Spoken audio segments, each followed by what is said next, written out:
Hello दोस्तों, कैसे हैं आप सब लोग। आशा है अच्छे होंगे। स्वागत है आप सबका एजुकेशन चैनल पर, जिसमें हम आज एमपी बोर्ड भाषा भारती कक्षा 7 हिंदी विशिष्ट को देखने जा रहे हैं। तो आइए शुरू करते हैं इस वीडियो के माध्यम से इस पाठ को।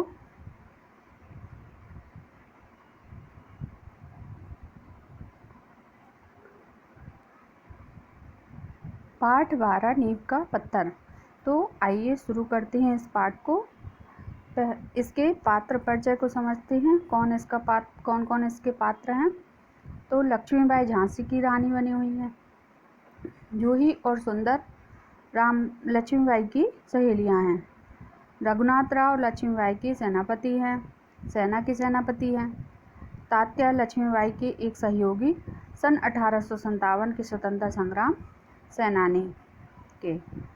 रामचंद्र लक्ष्मीबाई का सरदार। गोरा अंग्रेज सैनिक। रंगमंच पर युद्ध भूमि का दृश्य। महारानी लक्ष्मीबाई के तंबू का एक भाग दिखाई देता है। पर्दा उठने पर महारानी लक्ष्मीबाई अपनी सखी जूही के साथ उत्तेजित अवस्था में मंच पर प्रवेश करती हैं। आइए शुरू करते हैं यह एकांकी। लक्ष्मीबाई, मेरे देखते देखते क्या से क्या हो गया। जूही, झांसी, कालपी, ग्वालियर कहाँ से कहाँ पहुँच गई, परंतु मंजिल है कि पास आकर हर बार दूर चली जाती है। स्वराज्य को आते देखती हूँ, परंतु दूसरे ही क्षण मार्ग में हिमालय अड़ जाता है। जूही, मैंने प्रतिज्ञा की थी कि मैं अपनी झांसी नहीं दूंगी, लेकिन झांसी हाथ से निकल गई। अत्यंत धीमे स्वर में, झांसी हाथ से निकल गई। सहसा तीव्र होकर, नहीं नहीं, झांसी हाथ से नहीं निकली।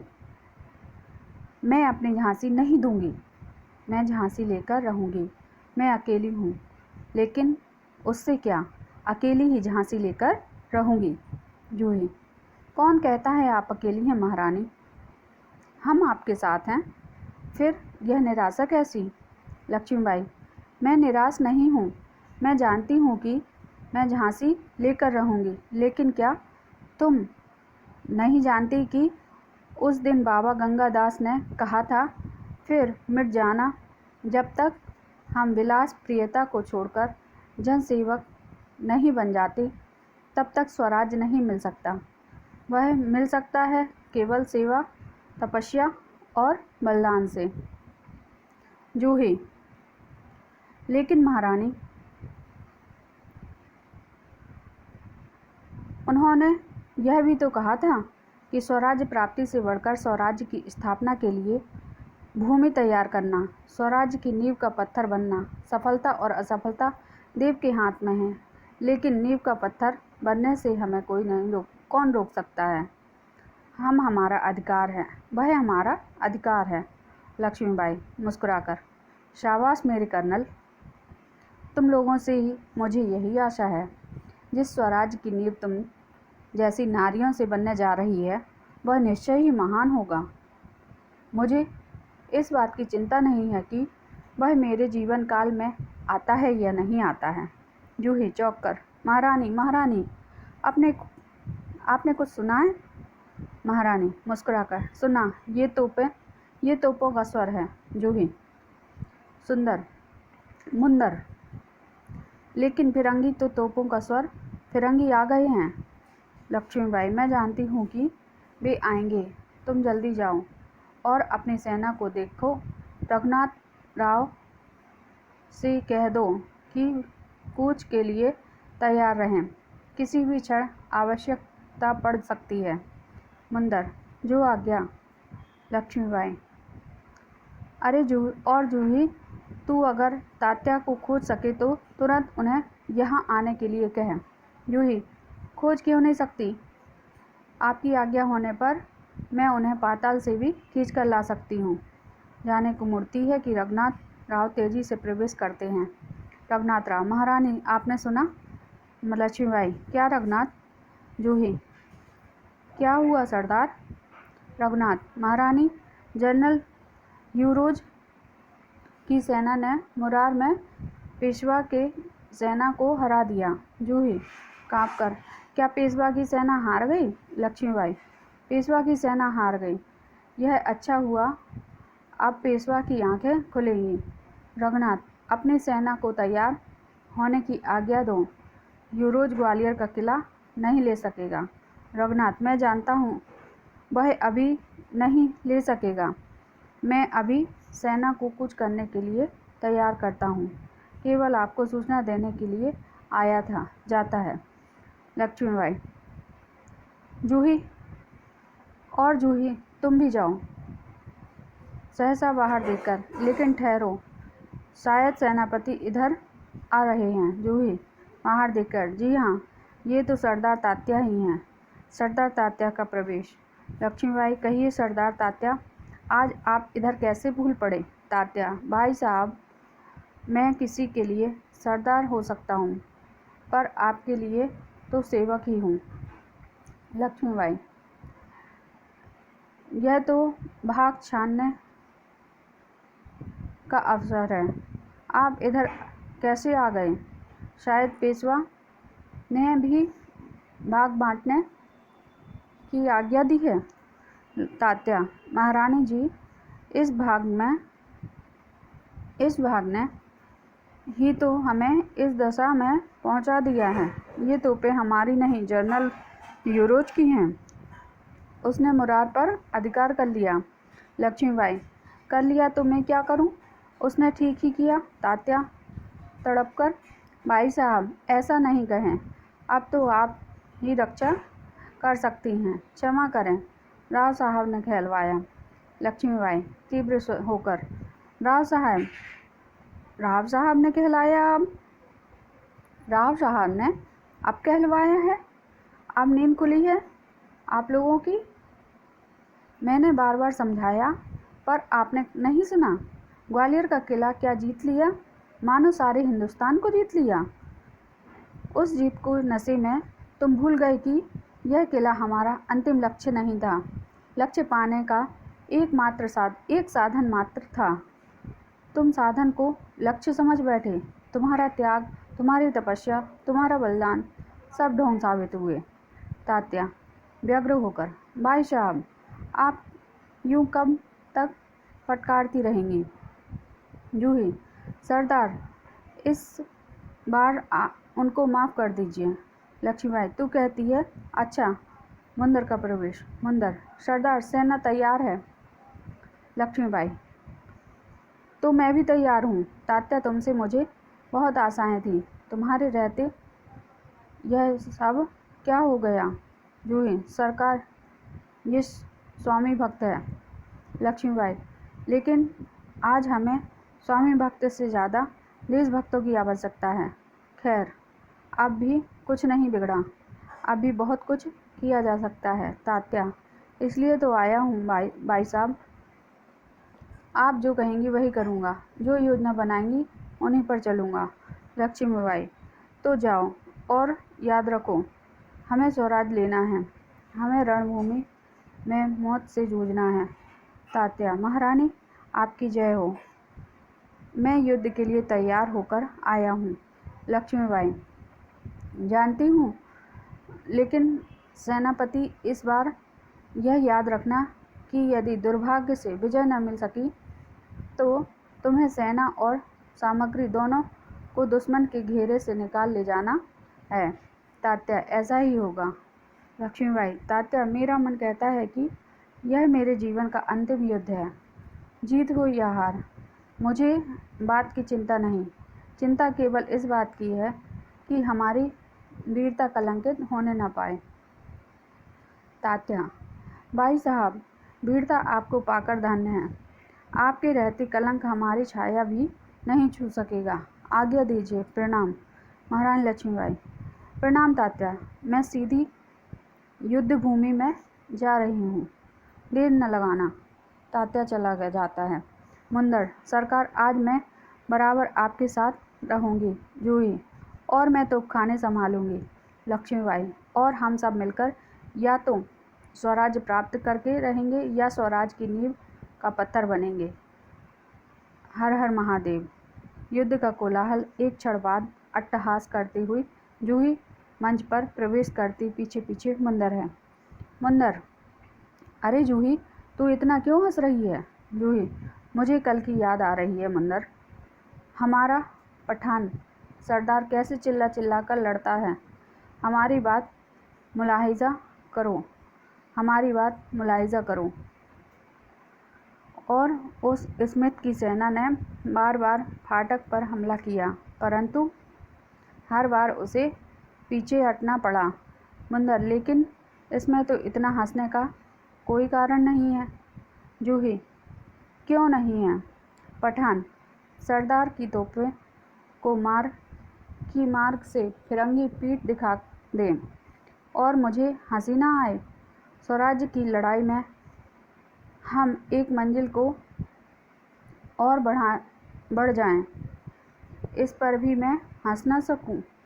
आज तो आकाश भी हंस रहा है, धरती भी हंस रही है, पेड़ पौधे फूल पत्तियां पक्षी और सभी हंस रही हैं। जोर से हंसती है मुंदर भी हंस पड़ती है। मुंदर, मुझे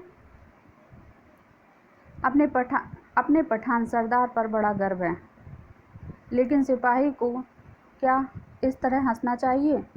जूही, सोच कर देखूंगी।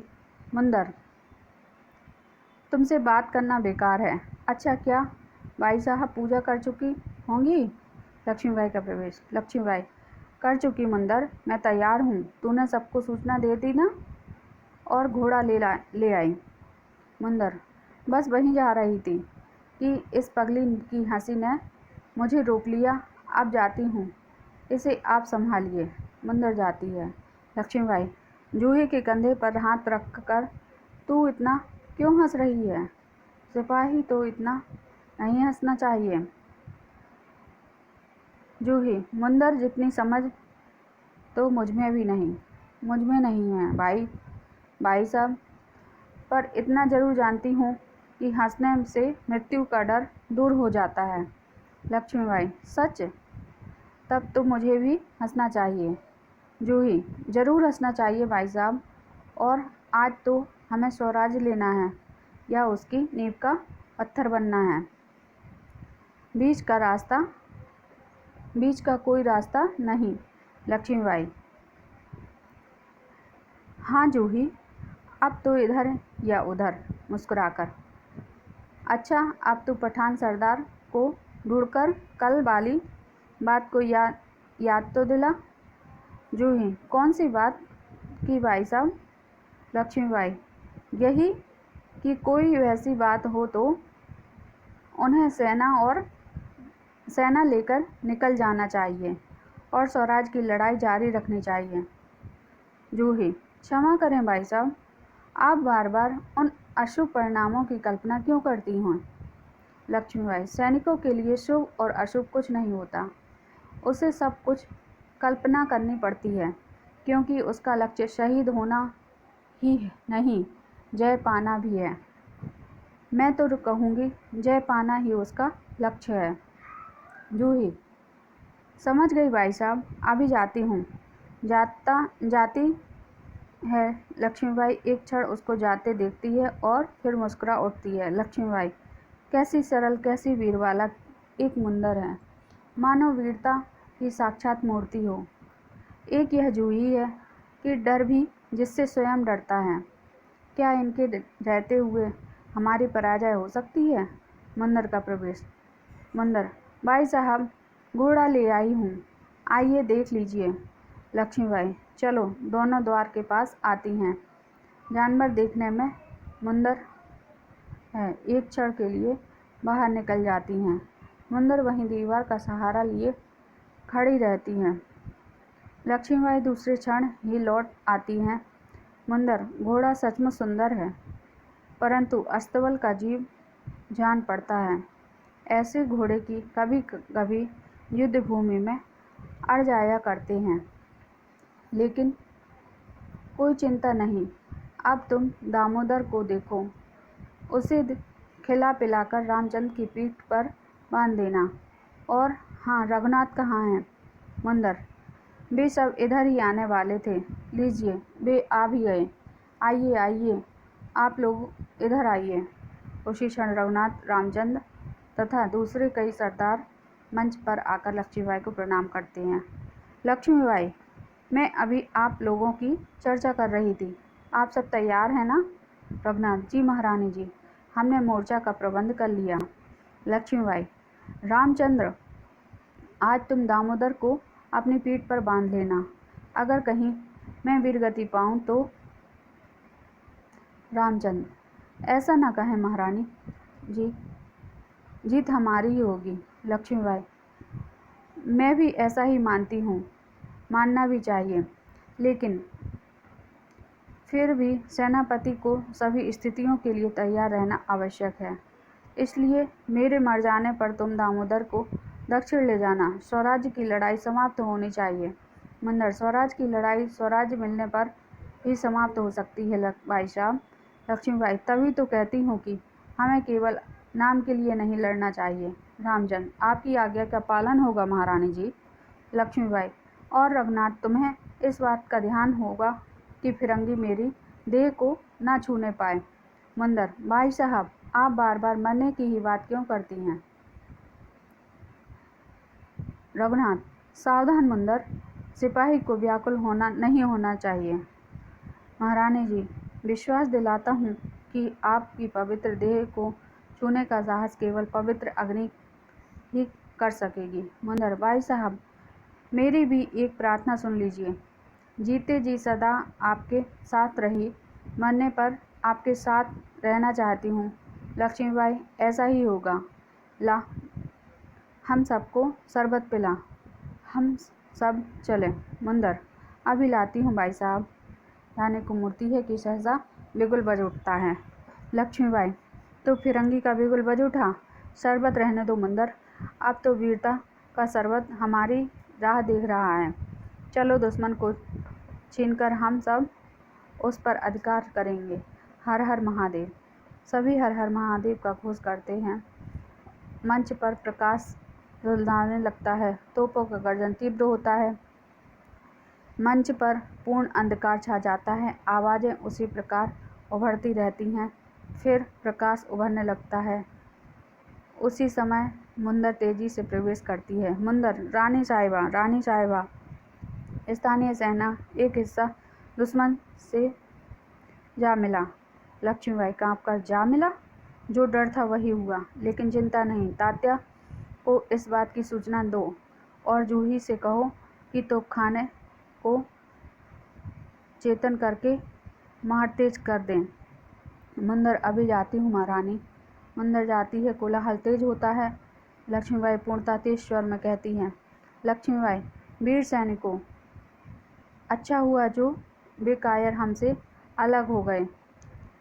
तुम उन्हें बता दो कि स्वराज्य के लिए वीर सैनिक फौलाद की चट्टान की तरह होते हैं। शाबाश, स्वर्ग से देवता तुम्हें देख रहे हैं। देश की लाज तुम्हारे हाथों में है।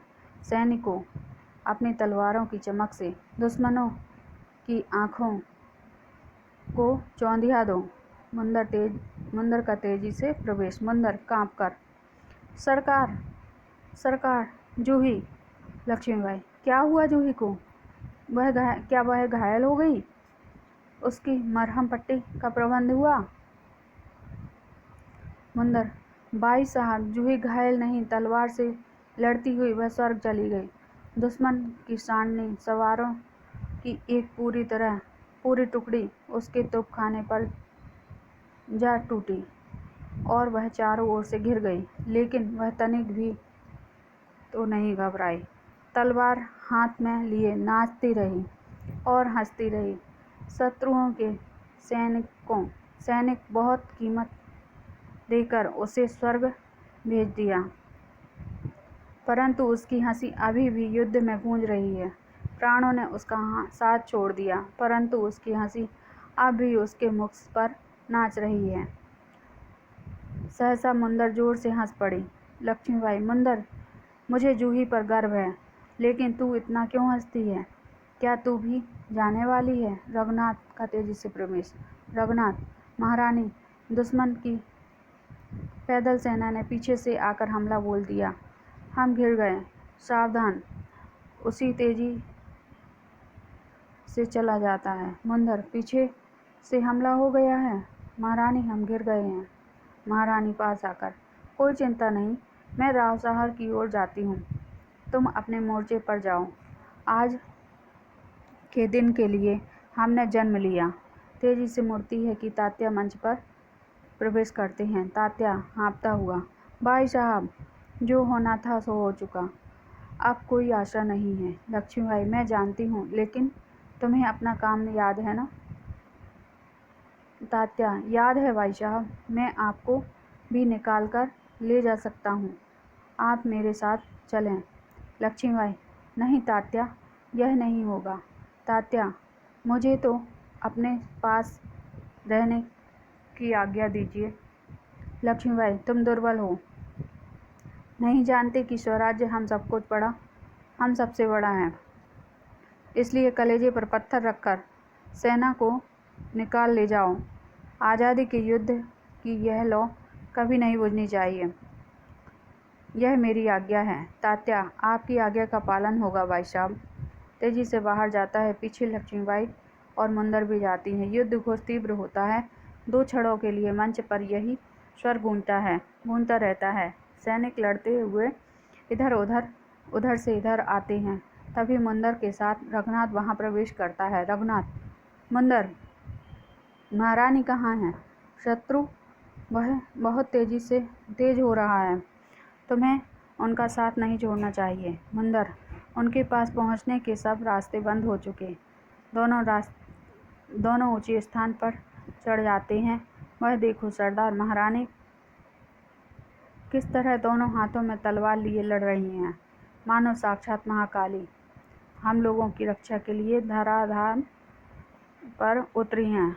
वह देखो, वे बाहर निकलने के लिए मार्ग खोज रही हैं। सरदार, तात्या नहीं दिखाई दे रहे। रघुनाथ, सरदार रानी का आदेश पूरा कर रहे हैं।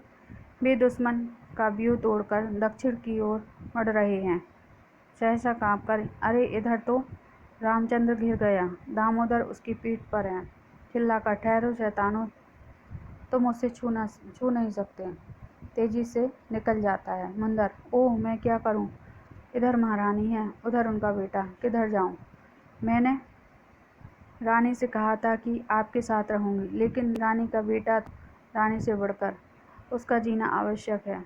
वह जिएगा तो नहीं महारानी, भाई साहब, नहीं, मुझे दामोदर के पास जाना चाहिए। चिल्लाकर, ठहरो रामचंद्र, मैं आती हूँ।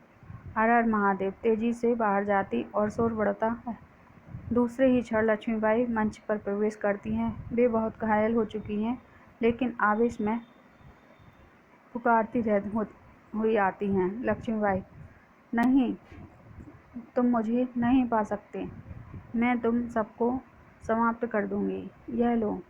मुड़कर आक्रमण के लिए बाहर जा पड़ती हैं। दूसरे ही क्षण हंसते हुए लौटती हैं।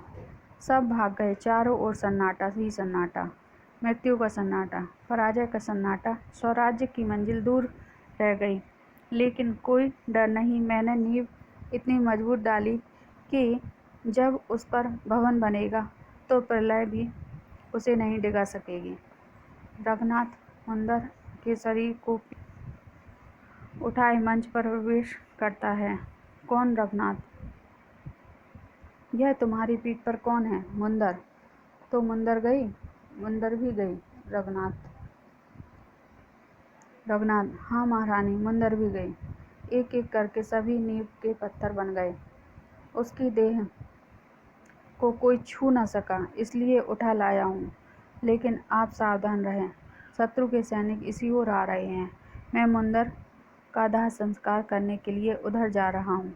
लक्ष्मीबाई, जाओ रघुनाथ, मुंदर को अपने हाथों से चिता में समर्पित कर दो। जाओ, मैं शत्रु के अंतिम बार लोहा लेने जा रही हूँ। दोनों चले जाते हैं। एक गोरा सैनिक कई सैनिकों के साथ मंच पर प्रवेश करता है। गोरा, ये पकड़ो, वह कंठे वाली रानी है।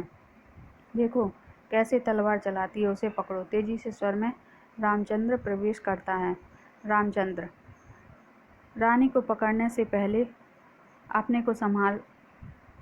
दोनों लड़ते हुए बाहर जाते हैं। चीख की आवाज़ें सुनाई देती हैं। तभी एक सैनिक दौड़ता हुआ आता है। सैनिक, मुझे अभी रघुनाथ राव की तलाश करनी है। महारानी का घोड़ा अड़ गया है और फिरंगियों ने उन्हें घेर लिया है। पीछे मुड़कर देखता है। वह देखो, महारानी कितनी बहादुर से लड़ रही हैं। नहीं नहीं, मैं आपको छोड़कर नहीं जा सकता। तेजी से वापस जाता है। दूसरे ही क्षण महारानी की हर हर महादेव की आवाज़ उभरती है और पिस्तौल की आवाज़ उभरती है। रघुनाथ चीख उठता है और दूसरे ही क्षण घायल रानी को संभालते हुए मंच पर प्रवेश करता है। लक्ष्मीबाई, रघुनाथ, सब कुछ समाप्त हो गया। मैं भी अब नींव का पत्थर होने जा रही हूँ। रघुनाथ, ओ महारानी, भाई साहब, आपके सिर और छाती से खून बह रहा है और आपकी आंखें। लक्ष्मीबाई, आंखें फट गईं। रघुनाथ, अच्छा हुआ अपनी पराजय और अपनी आंखों से नहीं देख सकी। तुम्हें याद है मैंने क्या कहा था? मेरी देह को महारानी बेहोश हो जाती हैं। रामचंद्र दामोदर को पीठ से बांधे हुए मंच पर प्रवेश करता है। रघुनाथ, रामचंद्र, जल्दी जाओ, जल्दी करो, महारानी बेहोश हो गई हैं। उन्हें बाबा गंगादास की कुटिया में ले चलो, शत्रु किसी भी क्षण आ सकता है। रामचंद्र रुंधे कंठ से, यह क्या हो गया? सहसा लक्ष्मीबाई आंख खोलती है। लक्ष्मीबाई, कौन? रामचंद्र, दामोदर कहाँ हैं? रामचंद्र, दामोदर मेरी पीठ पर है। महारानी, मैंने वचन दिया है, उसका पालन करूँगा। मैं उसे सुरक्षित दक्षिण ले जाऊँगा। लक्ष्मीबाई, पानी पानी। रघुनाथ, जल्दी रामचंद्र, जल्दी, उन्हें बाबा जी के पास ले चलो, अंत बहुत समीप है। दोनों बड़ी सावधानी से रानी की देह को उठाकर ले जाते हैं। लक्ष्मीबाई दूर आते ही क्षीण स्वर, रामचंद्र, तेज तेज, अंतिम अंतिम बार चमक रहा है। रघुनाथ, स्वराज्य की ज्योति कभी नहीं बुझ सकती है, वह अमर रहेगी। सूर्य का तेज अनंत सूर्य में विलीन हो गया है, लेकिन रानी की स्वराज्य की भूख भारत की जन जन की भूख बन गई। जाओ, रानी याद रखेंगे हम कृतज्ञ भारतवासी। यह अनुपम बलिदान जगेगा स्वतंत्रता अविनाशी। यह एकांकी विष्णु प्रभाकर की थी। विष्णु प्रभाकर देश के वरिष्ठ साहित्यकारों में से एक हैं। इन पर आर्य समाज का प्रभाव बचपन से ही था। उनकी प्रकाशित कहानियों में संघर्ष के बाद धरती अब भी घूम रही है, आवारा मसीहा, निशिकांत, अर्धनारीश्वर प्रमुख हैं। तो देखा इस एकांकी को हमने कि कितना वीरता का साहस के साथ रानी लक्ष्मीबाई ने अंतिम क्षण तक लड़ते लड़ते अपने प्राणों का बलिदान दिया। आगे हम इसके अभ्यासकार को देखने जा रहे हैं। पहला प्रश्न है, जूही के चरित्र की सबसे बड़ी विशेषता है हंसना। आपको जूही की हंसी से क्या प्रेरणा मिली? उत्तर है, हंसना बहुत ज़रूरी है। जूही के चरित्र की यह भी बहुत बड़ी विशेषता है। जूही की हंसी सभी को प्रेरणा देती है कि वे मृत्यु से भी भयभीत नहीं हो सकेंगे। उन्हें कठिन परिस्थिति में भी हंसना चाहिए। इस प्रकार हम अपनी मंजिल की ओर बढ़ते जा सकते हैं। अगला प्रश्न है, वीरता कलंकित ना हो, सुशोभित हो, इसके लिए हमें कौन कौन से कार्य करना चाहिए? उत्तर है, वीरता तभी कलंकित होती है जब हम अपने कर्तव्य के पालन से पीछे रहते हैं। कर्तव्य पालन से मिलने वाली सफलता वीरता को सुशोभित करती है। इसलिए मातृभूमि की आज़ादी की रक्षा के काम में अडिग बना रहना चाहिए। मातृभूमि की सेवाएं हमारे बलिदान को चाहती हैं। निम्नांकित चरित्र की विशेषताएं लिखिए। लक्ष्मीबाई मुंदर, तात्या टोपे। लक्ष्मीबाई के चरित्र की विशेषताएं हैं। महारानी अपनी मातृभूमि से बहुत प्रेम करती हैं। वे उसकी आज़ादी की रक्षा में अपना सर्वस्व लुटा देती हैं। वे आज़ादी के लिए लगातार लड़ती रहती हैं। दृढ़ प्रतिज्ञ लक्ष्मीबाई हंसते हंसते आज़ादी की बलिवेदी पर स्वयं को कर देती हैं। देशभक्ति, जनसेवा और राष्ट्र सेवा के लिए वे सब कुछ लुटाने के लिए तत्पर रहती हैं। मुंदर, मुंदर महारानी लक्ष्मीबाई की सहेली है। वह फिरंगियों अंग्रेजों के आगमन की सूचना पर व्याकुल हो उठती है और चाहती है कि उन्हें एकदम वहां से खदेड़ देना चाहिए। वह आज्ञापालक और वीरता के गुणों से युक्त हैं। वह नींव का आधार हैं। वे निर्भीक मुंदर का पढ़ें। वीरता के गुणों से युक्त हैं। वह स्वराज्य की पुजारिन हैं। तात्या, तात्या लक्ष्मीबाई की एक सहयोगी हैं। वे प्रथम स्वतंत्रता संग्राम 1857 की सेनानी हैं। वे मातृभूमि की सुरक्षा और स्वराज्य की नींव का आधार हैं। वे निर्भीक होकर शत्रु से लोहा लेते हैं।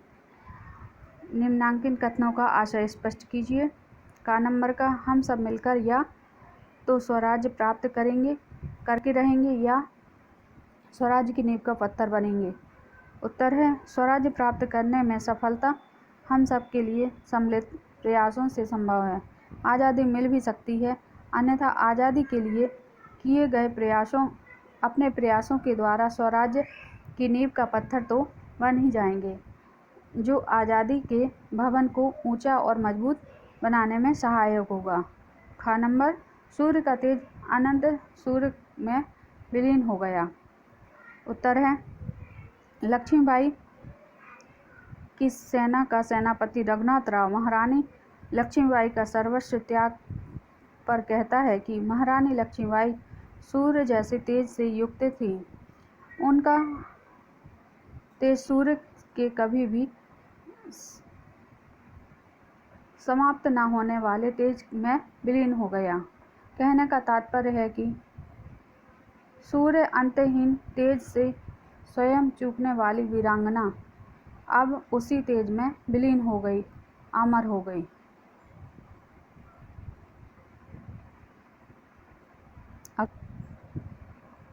निम्नलिखित कथन किसके द्वारा कहे गए? का, स्वराज्य की लड़ाई स्वराज्य मिलने पर ही समाप्त हो सकती है। भाई साहब, तो मुंदर ने लक्ष्मीबाई से कहा। खा नंबर, महारानी जी, विश्वास दिलाता हूँ कि आपकी पवित्र देह को छूने का साहस केवल पवित्र अग्नि को ही कर सकेगी। रघुनाथ राव ने लक्ष्मीबाई से कहा। गा नंबर, मैं किसी के लिए सरदार हो सकता हूँ, पर आपके लिए तो सेवक हूँ। तात्या ने लक्ष्मीबाई से कहा। आज हमें स्वामी भक्ति से ज़्यादा देशभक्तों की आवश्यकता है। लक्ष्मीबाई ने जूही से कहा। शुद्ध उच्चारण ये देख लीजिए आप। अगला प्रश्न है, शब्दों को वाक्यों में प्रयोग कीजिए। विलासप्रियता, विलासप्रियता राष्ट्रीय सम्मान की रक्षा करने में एक सबसे बड़ी बाधा है। जनसेवक, जनसेवक ही स्वराज्य के सच्चे पहरेदार हैं। स्वामी भक्त, स्वामी भक्त की अपेक्षा देशभक्त बनिए। मरहम पट्टी, अनेक घायलों की मरहम पट्टी करके उनका इलाज किया। सही शब्द पर निशान लगाइए। दुर्भाग्य, तो इसमें पहले ही नंबर का सही है। लक्ष्मीबाई, तो इसमें तीसरे नंबर का सही है। सुरक्षित, तो इसमें दूसरे नंबर का सही है। समर्पित, इसमें तीसरे नंबर का सही है। युद्ध घोष, इसमें चौथे नंबर का सही है। शब्द समूह का प्रयोग करते हुए प्रत्येक एक वाक्य बनाइए। क्या से क्या हो गया? उत्तर है, सोचते थे कि इस वर्ष वह परीक्षा में सफल हो जाएगा, परंतु वह तो असफल ही रहा। क्या से क्या हो गया, यह तो सोचा नहीं था। कहाँ से कहाँ पहुँच गई? का नंबर, उसकी पुत्री एक साधारण छात्रा थी, परंतु वह तो IAS में सफल हो गई। देखो तो वह कहाँ से कहाँ पहुँच गई। नहीं नहीं, राधा ने उसे अपने घर पर ठहरने के लिए आग्रह किया, परंतु वह तो नहीं नहीं ही कहती रही। कौन कहता है कि मैंने उसकी सहायता नहीं की।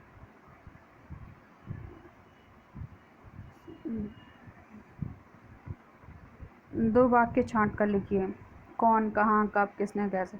कौन कहता है कि आप अकेली हैं महारानी? कौन सी बात की भाई साहब? कब हमने सोचा था कि ऐसा भी होगा? कब क्या हो जाएगा कह नहीं सकते। किसने ग्वालियर से झांसी की ओर कूच कर लिया? किसने सम्मान पाया, देशभक्त ने या स्वामी भक्त ने? मेरी सहायता की किसे है दरकरार? उसने किसे सहायता के लिए वचन दिया? संवादों के हाव भाव वचनों, ये पढ़ना है, ये पढ़ लीजिए आप। विपरीतार्थी विलोम शब्द लिखते हैं। सफलता, असफलता, दुर्भाग्य, सौभाग्य, आकाश पाताल, चेतन अचेतन, दुर्लभ सबल, दुश्मन मित्र। मुहावरों का वाक्य में प्रयोग कीजिए। हिमालय अड़ जाना। जीवन में सफलता के मार्ग में कभी कभी हिमालय अड़ जाता है। नींद खुलना। मुरार की सेना पर अंग्रेज की फौज ने आक्रमण ने उनकी नींद खोल दी। पीठ दिखाना। भारतीय सैनिक युद्ध क्षेत्र में कभी भी पीठ नहीं दिखाते। कलेजे पर पत्थर रखना। कलेजे पर पत्थर रखकर उसने अपने प्राण प्रिय से वियोग प्राप्त किया। समास विग्रह। देशभक्त, देश का भक्त, तत्पुरुष समास। रणभूमि, रण की भूमि, तत्पुरुष समास। पेड़ पौधे, पेड़ और पौधे, द्वंद्व समास। वीर वाला, वीर है जो बाला, कर्मधारय समास। फूल पत्ती, फूल और पत्ती, द्वंद्व समास। शुभ अशुभ, शुभ और अशुभ, द्वंद्व समास। युद्ध घोष, युद्ध का घोष, तत्पुरुष समास। गद्यांशों की व्याख्या करते हैं। ये गद्यांश पढ़ लीजिए। संदर्भ। प्रस्तुत पंक्तियाँ हमारी पाठ्य पुस्तक भाषा भारती नींव का पत्थर नामक पाठ से ली गई हैं। इसके लेखक विष्णु प्रभाकर जी हैं। प्रसंग है, महारानी लक्ष्मीबाई अंग्रेज सेना के खिलाफ युद्ध कर रही हैं। वे झांसी पर अंग्रेजों का अधिकार नहीं होने देंगी। वे अपनी आज़ादी के लिए लगातार संघर्ष कर रही हैं। व्याख्या है, महारानी लक्ष्मीबाई अपनी सखी जूही से कहती हैं कि वह एक क्षण तो आशावान होती हैं कि स्वराज्य आज़ादी प्राप्त कर लेंगी, परंतु दूसरे ही क्षण आज़ादी के मार्ग में बाधा आ खड़ी होती है। यह हिमालय पर्वत जैसी अति दुर्गम हो जाती हैं। लक्ष्मीबाई ने यह प्रतिज्ञा की हुई थी कि वह कभी भी अपनी झांसी पर दुश्मनों का अधिकार नहीं होने देंगी। वह भावनाओं में खो जाती हैं और कहती हैं कि झांसी अपने हाथों से निकल गई है, परंतु एकदम ही वह अपनी प्रतिज्ञा को याद करके कह उठती हैं कि वह अपनी झांसी को नहीं देंगी। झांसी उनके हाथ से नहीं निकल सकती। वह कभी भी झांसी पर शत्रुओं का अधिकार नहीं होने देंगी। दूसरा गद्यांश है। संदर्भ पूर्वानुसार। प्रसंग है, महारानी लक्ष्मीबाई स्वराज्य को प्राप्त करने के लिए सेवा, तपस्या, बलिदान को महत्वपूर्ण मानती हैं। व्याख्या है, लक्ष्मीबाई को उनकी सखी जूही बताती है कि वे सभी देशवासी हैं।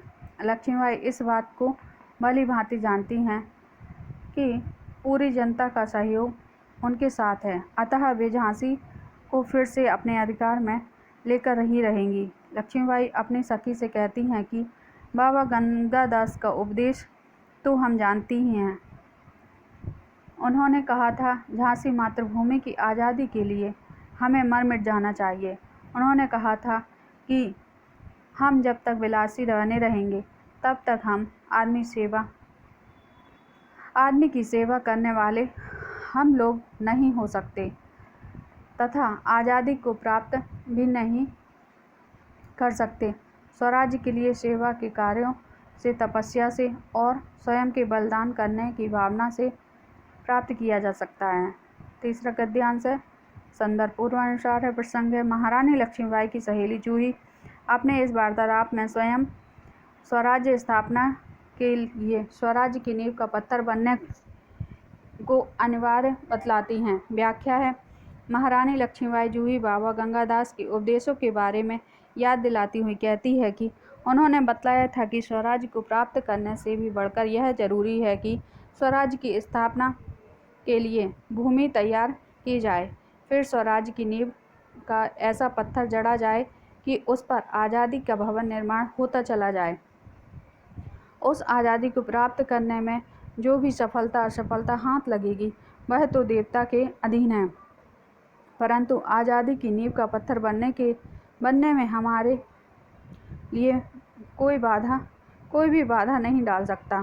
स्वराज्य प्राप्त करना हमारा जन्मसिद्ध अधिकार है। तो ये इसके शब्दार्थ हैं। तो इस वीडियो के माध्यम से इस संपूर्ण पाठ को देखा। ये वीडियो बहुत बड़ी हो गई है, तो आगे मैं कुछ कहना नहीं चाहती हूँ।